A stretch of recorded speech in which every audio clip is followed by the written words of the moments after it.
Bismillahirrahmanirrahim. Assalamualaikum warahmatullahi wabarakatuh. Kali ini, kelompok kami akan mempresentasikan pembahasan terkait media komunikasi global, yang mana fokus pembahasan kami, selain dari pemaparan singkat mengenai apa itu media komunikasi global dan perkembangannya, kami juga akan meng-highlight terkait pengaruh media komunikasi terhadap peristiwa Arab Spring atau Revolusi Melati yang terjadi pada tahun 2011. Baik, langsung saja pemaparannya akan dijelaskan oleh rekan saya. Silakan. Baik, pertama-tama kita akan mengetahui definisi media komunikasi global. Pertama, definisi media merupakan alat atau sarana komunikasi seperti koran, majalah, radio, televisi, film, poster, dan spanduk menurut KBBI. Dan menurut KBBI juga, komunikasi merupakan interaksi yang terjadi antara dua orang atau lebih sehingga terjadi suatu pemahaman yang dapat dipahami. Sehingga media komunikasi global merupakan interaksi yang terjadi antara dua orang atau lebih yang menyebabkan adanya komunikasi baik melalui koran, majalah, radio, televisi, film, poster, dan spanduk secara global atau melalui internet. Next. Lalu bagaimana media komunikasi global secara tidak langsung berperan dalam menyampaikan opini publik? Media komunikasi global inilah yang kemudian hidup lewat media, khususnya media sosial yang penyebaran informasinya cepat dan secara online. Masyarakat yang kemudian menjadi masyarakat informasi dapat dengan mudah membaca dan mengakses berita internasional dan dunia yang berkaitan dengan kehidupan masyarakat secara global. Next. Cohen mengatakan sebuah kutipan, yaitu the press may not be successful much of the time in telling people what to think, but it is stunningly successful in telling its readers what to think about. Yang menggambarkan keadaan suatu negara di dalamnya terdapat isu, konflik, propaganda, diplomasi, bahkan melakukan hubungan internasional dengan negara lain, merupakan salah satu peran media komunikasi global. Berita apapun yang disediakan akan mempengaruhi publik mengenai apa yang sedang terjadi di negara lain dan sebaliknya. Next. Kemudian peran media komunikasi global terbagi menjadi 3. Yang pertama ada public interest atau kepentingan publik. Term ini menjadi sumber kontroversi karena dikatakan jika sesuatu merupakan bagian dari sebuah kepentingan publik, maka hal itu harus memiliki tujuan dari semua yang berpartisipasi. Kedua, ada public communication atau komunikasi publik, di mana media komunikasi global sebagai komunikasi publik merujuk pada media massa, seperti yang dikatakan oleh Ferguson, proses pertukaran budaya dan informasi antara publik, produk, bahkan lembaga, institusi bersifat komunal dan tersedia secara luas. Komunikasi publik juga merupakan inti dari demokrasi secara virtual, karena di situ masyarakat dapat menuangkan opininya secara bebas. Dan yang terakhir ada the public sphere atau ruang publik, di mana media komunikasi global sebagai ruang publik merupakan wadah dalam melakukan hubungan antara demokrasi secara virtual yang sudah dijelaskan tadi dan media. Demokrasi secara virtual ini seperti yang sudah dijelaskan, merupakan penyampaian pendapat secara bebas oleh masyarakat. Dan kepentingan publik nggak serta-merta mengenai konteks politik, tetapi mengenai konteks sosial juga seperti edukasi, kesehatan publik, dan public goods. Next. Selanjutnya itu perkembangan media komunikasi. Next. Oke, faktor apa aja yang menyebabkan kejadian ini muncul? Yang pertama itu terdapat pergesekan, konflik, perang, dan penggunaan propaganda dalam cakupan internasional. Selanjutnya adanya organisasi dan diplomasi internasional. Selanjutnya juga ada media komunikasi dijadikannya sebagai alat untuk menyebarkan pesan-pesan ideologi, dan yang terakhir teknologi komunikasi yang semakin berkembang dan canggih, yang akan dilanjutkan dengan pembahasan tentang perkembangan teknologi itu tersendiri. Selanjutnya. Nah, ini perkembangan teknologi komunikasi kita memulai dari penemuan telepon yang ditemukan oleh Alexander Graham Bell pada tahun 1848. Selanjutnya ada radio pada tahun 1896. Radio ini digunakan sebagai media penyalur informasi seperti yang kita lihat kalau pada masa pemerintahan Indonesia kemerdekaannya untuk menyebarkan kemerdekaan Indonesia juga, dan pada tahun 1897 komputer digunakan untuk melakukan perkembangan teknologi yang akan ada pada selanjutnya dan menggunakan komputer ini untuk media alat komunikasi dan mengakses informasi juga. Selanjutnya juga ada televisi ditemukan pada tahun 1927. Ini juga hampir sama dengan penemuan-penemuan sebelumnya, yaitu digunakan untuk media informasi, media hiburan, dan lain sebagainya. Dan pada tahun 1971 ditemukannya email karena sebelumnya itu sudah ditemukannya ARPANET pada tahun 1969. Dan selanjutnya juga ada penemuan telepon seluler yang tadinya tidak bisa dibawa kemana-mana.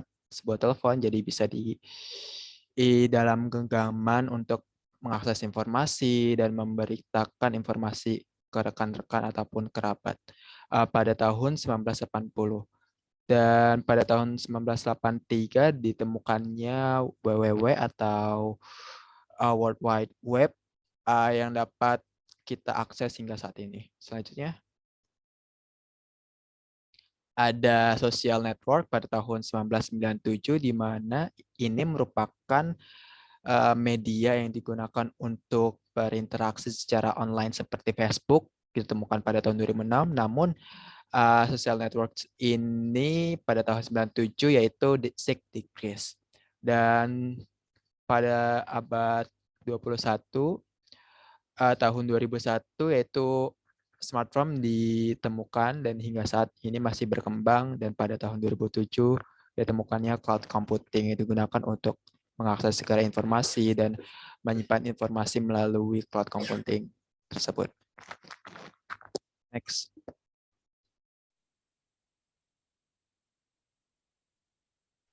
Selanjutnya itu ada studi kasus. Di sini kelompok kami mengambil mengenai Arab Spring, di mana Arab Spring sendiri itu terjadi di akhir tahun 2010 hingga pertengahan tahun 2011.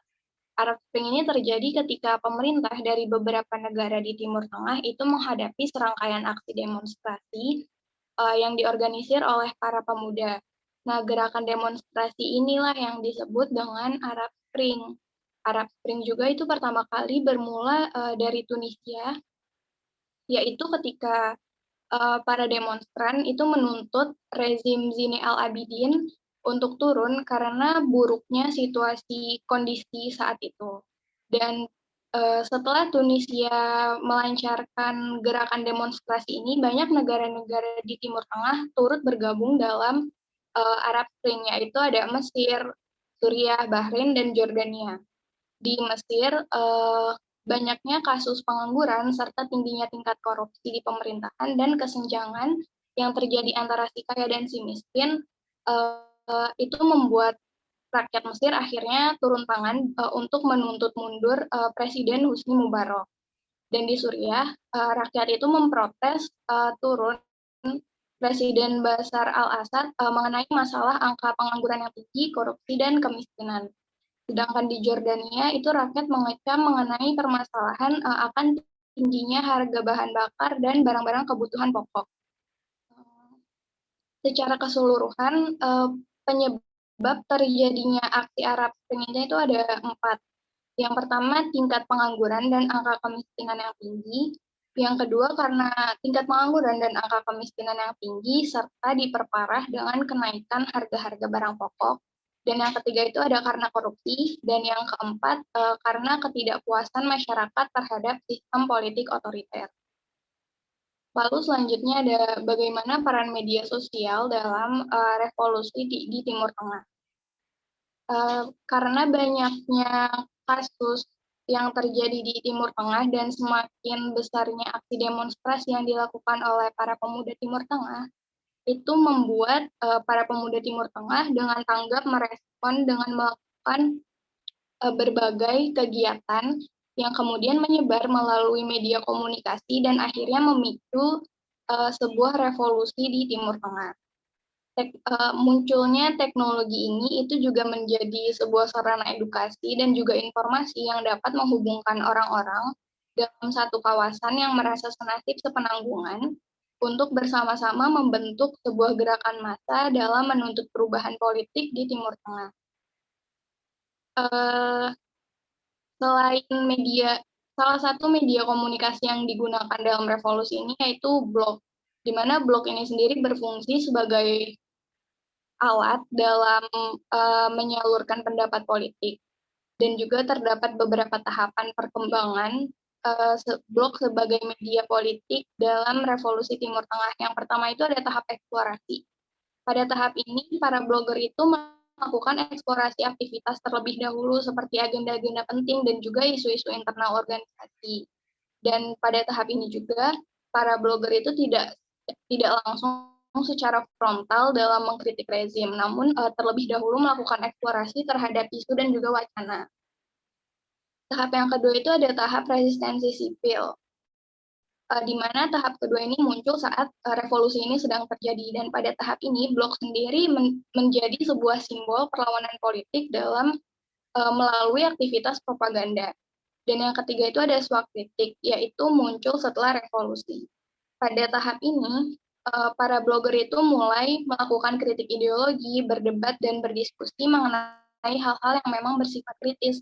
Dan pada tahap terakhir pun, itu hadir beriringan dengan berkembangnya aktivisme transnasional di Timur Tengah, di mana peristiwa demokratisasi ini juga turut muncul seiring dengan transnasionalisme dan pemanfaatan ruang publik sebagai bagian dari revolusi di Timur Tengah.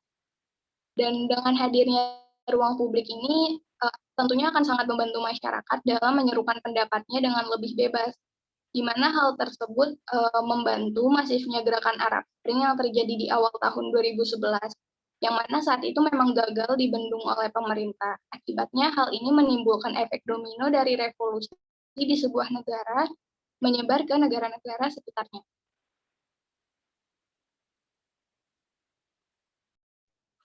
Selanjutnya kita masuk kepada analisis fenomena Arab Spring berdasarkan perspektif Computer Mediated Communication atau CMC. Nah, perspektif CMC ini merupakan bagian dari teori Second Media Age. Teori Second Media Age meyakini bahwa internet menyediakan sebuah ruang virtual atau cyberspace di mana ruang tersebut berisi jaringan yang memiliki kemampuan yang tak tertandingi dalam hal interaktivitas dibanding media-media komunikasi sebelumnya. Jika kita perhatikan penjelasan oleh rekan saya yang sebelumnya, perkembangan di dunia teknologi dan informasi mengalami perkembangan yang cukup pesat dari masa ke masa. Nah, berbagai media yang telah ditemukan, tidak ada yang memiliki tingkat interaktivitas semasif dan juga sehebat internet, karena interaksi dan juga integrasi informasi di dalamnya tidak secanggih yang ada di dalam internet gitu. Selanjutnya, terdapat 4 aspek penting dalam perspektif CMC yang berkorelasi dengan kasus ini. Yang pertama, CMC berfokus pada keunikan peristiwa komunikasi dalam cyberspace. Jadi fenomena Arab Spring dipandang sebagai fenomena yang unik dalam hal ini karena sosial media sebagai implementasi dari cyberspace menjadi platform untuk penggerak di mana negara-negara di kawasan Arab memulai revolusinya. Lalu perspektif ini menekankan pada interaksi melalui cyberspace, khususnya sosial media yakni Facebook dan juga Twitter serta blog. Interaksi antara negara-negara, khususnya masyarakat di dalamnya, menjadi meningkat, terutama dalam konteks mengkritik pemerintah atas ketimpangan-ketimpangan yang ada di negara-negara di kawasan Arab. Interaksi tersebut bisa kita lihat dari banyaknya komentar dan juga postingan, baik itu di fanpage Facebook maupun dalam Twitter dan juga tulisan di media blog, sebagai interaksi atas berbagai kebijakan pemerintah yang dipandang kurang sesuai dan menimbulkan polemik di masyarakat. Lalu perspektif ini mengkaji bagaimana faktor eksternal dapat memengaruhi komunikasi. Nah, perspektif ini tidak hanya mengkaji komunikasi berdasarkan kebutuhan interaksi, tapi juga mengkaji berdasarkan faktor eksternal. Faktor eksternal ini merujuk pada beberapa hal yang sudah dijelaskan juga sebelumnya, seperti ketidakpuasan masyarakat atas sistem politik yang otoriter, tingginya angka pengangguran, lalu tingginya angka korupsi, dan lain sebagainya. Lalu perspektif ini juga mengarah pada integrasi informasi. Dengan canggihnya platform yang memungkinkan interkonektivitas dan juga interaktivitas yang tinggi, maka berbagai informasi tersebut akan terkumpul ke dalam platform-platform yang ada. Contohnya blog, Facebook, dan juga Twitter. Jadi berbagai aspirasi dan juga berbagai kritik yang disampaikan oleh masyarakat, khususnya dari negara-negara di wilayah Arab, akan terkumpul menjadi satu di platform cyberspace yang telah kita bahas sebelumnya. Jadi masyarakat menjadi tahu apa saja sih yang ada, apa saja yang menjadi inti dari pembahasan ini gitu. Jadi semua informasinya terkumpul menjadi satu sehingga masyarakat dengan mudah memahami apa yang sedang terjadi dan apa yang harus dilakukan ke depannya. Terima kasih. Nah, baik, mungkin itu saja yang dapat kelompok kami sampaikan. Terima kasih atas perhatian dan waktu kalian untuk menonton video ini. Atas segala kekurangannya kami mohon maaf. Wassalamualaikum warahmatullahi wabarakatuh.